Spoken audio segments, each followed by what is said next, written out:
Plot holes. We all know them, we all hate them, we all find them kind of annoying. And practically every series has a plot hole or two, sometimes dozens. And Seven Deadly Sins is no exception. There are a number of plot holes in the series that I'm honestly wondering whether or not they could actually get explained or filled out through the course of Four Knights of the Apocalypse, but in the main series of Seven Deadly Sins, there are a fair number of plot holes that do kind of need to be discussed as to what they are, because the more I think about it, the more plot holes I actually ended up finding, and it's honestly something both fun to do, but also a little bit head-scratching, because you're wondering why this was a thing and we didn't get a full explanation on it. But before I get into this video, don't forget to like and subscribe, hit the notification bell for updates on future videos. It really helps and it shows you guys like the content I'm making this channel. I do want to make more Four Knights content, as well as other series on the channel as well, so look forward to whatever else I decide to end up doing. But let's hit that intro and get right into the video.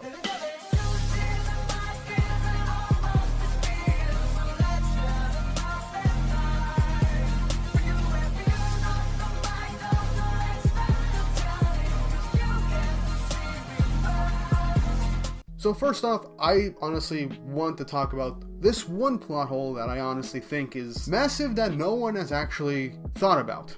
And that is these sacred treasures. This has been staring us all in the face from the very start of the Seven Deadly Sins, because here's the thing. The sacred treasures, they were stated to be made by Dubs, the master craftsman of the Giants. Hell, Lostbane was made by Dubs.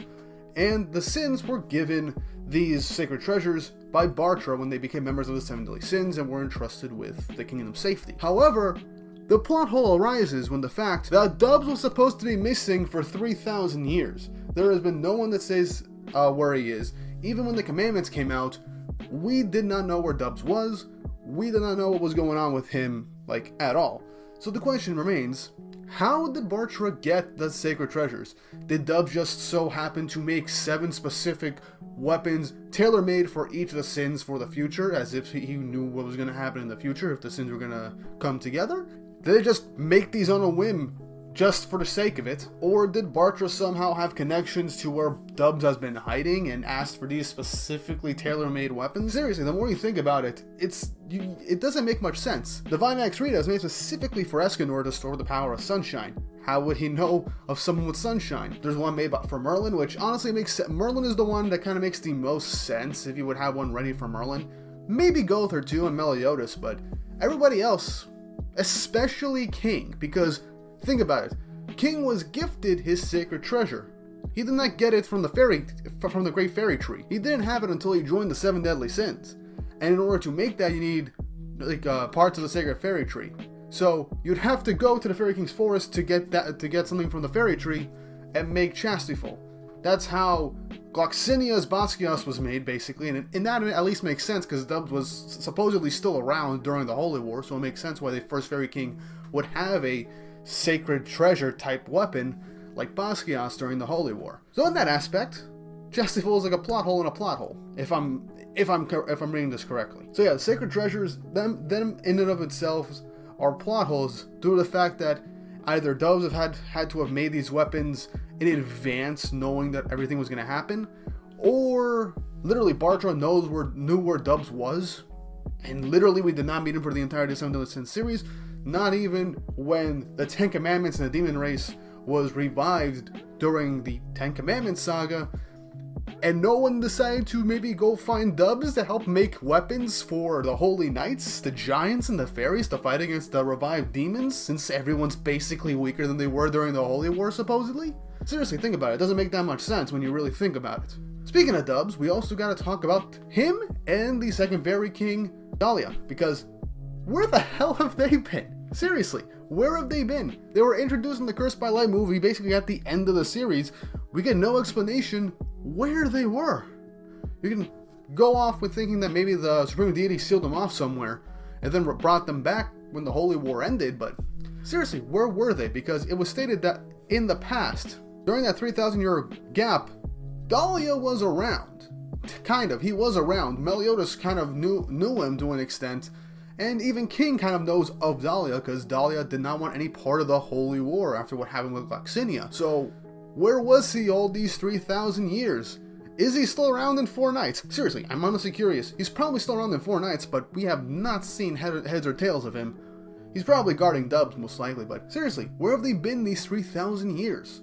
Were they sealed somewhere along the Supreme Deity did with like Chaos or something, and just brought him back for, you know, convenience? Seriously, I want to know. It's never explained. Because you'd think that if there was another Holy War, these two characters would be introduced to help. Especially with the first Fairy King being brought back as a commandment. Seriously, I honestly don't think Nakaba thought of this whole plot point until the end of the series. And then he brought him into the Cursed by Light movie. I like them. We don't get much time with them. We don't get an explanation of where they were. So, there's that. There's not much to that, if I'm being completely honest. But if this is actually mentioned, even in a passing line, and I just never caught it, or even if it's like in a data book, if there is a data book for Seven Deadly Sins, let me know in the comments down below if I'm wrong. I honestly don't want to be spreading any type of misinformation. This is just based off of me going through the series, both by memory and by looking through the volumes that I have right now for any clues, and I don't think I've seen anything mentioned at all of these characters, or how Bartra got the sacred treasures at all. So just let me know in the comments if I missed anything, or if there was like a piece of information that I somehow missed, because I really hope that there was something. But then again, that's just my own personal thoughts from what I found. Moving on from Dahlia and Dubs, let's move on to something else that makes no sense. The red demon that attacked the Fairy King's forest. There was never any explanation of not only why it's still around for 3,000 years, but how did it enter the Fairy King's forest in the first place? The whole point was that it was supposed to be hidden. I mean, you can make the exception with the, well, Albions, because they're not really living creatures. They're like literal weapons of destruction made by the Demon Clan. The Red Demon makes no sense. Fraudrin would give an exception for, because I actually looked into this. I originally thought Fraudrin was a plot hole, but apparently he was actually sealed away before the rest of the demons. So he broke out of a seal so long ago. It could be the same thing with the Red Demon, but it's never explained. There's never any real piece of dialogue or imagery that shows that there were other demons. And the Red Demon was the only other demon besides Fraudrin that was still alive after 3,000 years after the Holy War. The most we get is literal corpses, like the Grey Demon that was underneath Leonis that Hendrix found at the very beginning of the story. So you have to think, why was the Red Demon there? Seriously. It's very possible it was just drawn to the Fairy King's forest due to like high life force. But again, why was it there? I honestly feel like the Red Demon was honestly just a plot device that was never really meant to be explained. That, hey, there might be some demons around, and maybe that could have been done to plant the idea of maybe Meliodas being a demon with that mark or something. Still doesn't explain how the Red Demon was not sealed away with the rest of the Demon Clan. That's basically what I'm thinking. Next up, I just want to talk about Meliodas' assault mode activation during that whole, like, mini-arc where it ended with him fighting Escanor. Something I never really got, and I don't think this was conveyed super clearly, but when Meliodas emerged in Annihilation mode, it was stated that his emotions have, like, deteriorated to the point where he was before he fell in love with Elizabeth, back to the ruthless demon he was, and just still had his memories and everything, but his emotions were starting to disappear. The whole idea with Meliodas' curse is that he would lose his emotions every time he died.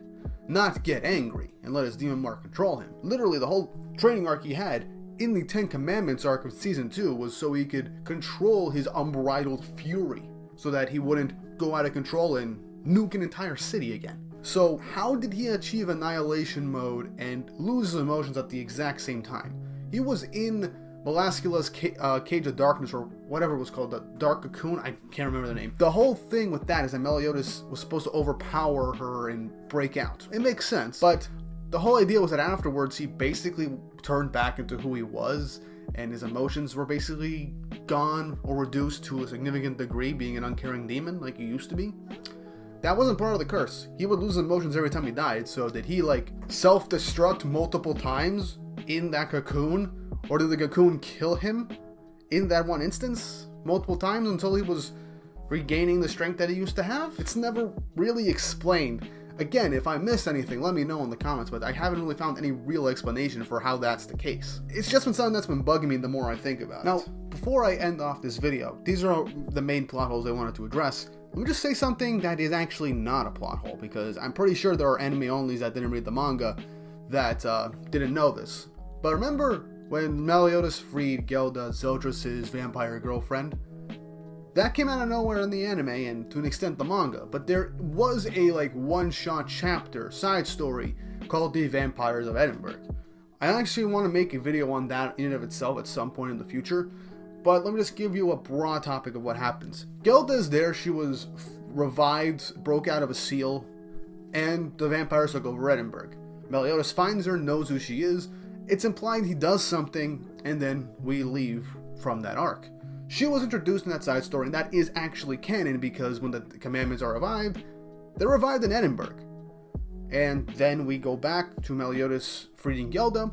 It's canon. She is canon, there's no real plot hole, it's just, I feel like that was a story from the past that was only brought up once, and I feel like I needed to clarify that before I cap off this video. So yeah, Gelda is not a plot hole, it's just, there is I think a volume of the 7 Deadly Sins that's not a numbered volume that has both the Vampires of Edinburgh and even the pilot beta chapter for 7 Deadly Sins out there that's available to buy. I haven't bought it yet. But yeah, those are basically like the main plot holes I have for the series. I was gonna put chaos into this, but I wouldn't really call that much of like a plot hole. More of just something that came in out of nowhere. You get inklings of stuff like Kath, and at the end with chaos being set up or name dropped without really name dropping it. And you have the Prisoners of the Sky movie that kind of like gives us the idea that Hawk's mom was containing chaos. So with that much stuff, even though the movie was not canon, I can't full-heartedly call that a plot hole. But you can still count it whether or not it's a plot hole or not.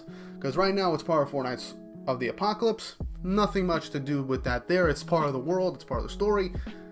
It is what it is at this point. But yeah, that was a relatively short video. I'm sorry if I sounded overly negative. There's just some gripes I had with those plot holes and how things played out with the story. I enjoy 7 Deadly Sins, and I'm covering 4 Nights on the channel weekly, along with other miscellaneous videos and discussions, so I obviously like the series.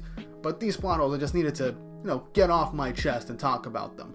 There were a couple, some of which kind of major, some of which, like the Red Demon, not really major, but it's still something you gotta think about. But I hope you guys enjoyed this little video, relatively shorter than what I normally do, but I hope you guys enjoyed. If I missed any plot holes in the 7 Deadly Sins story, let me know in the comment section down below. Maybe I'll do a part 2 for the plot holes of 7 Deadly Sins, or a redo at some point. If there was a good number that I missed and I can make a whole video out of that, let me know in the comments below.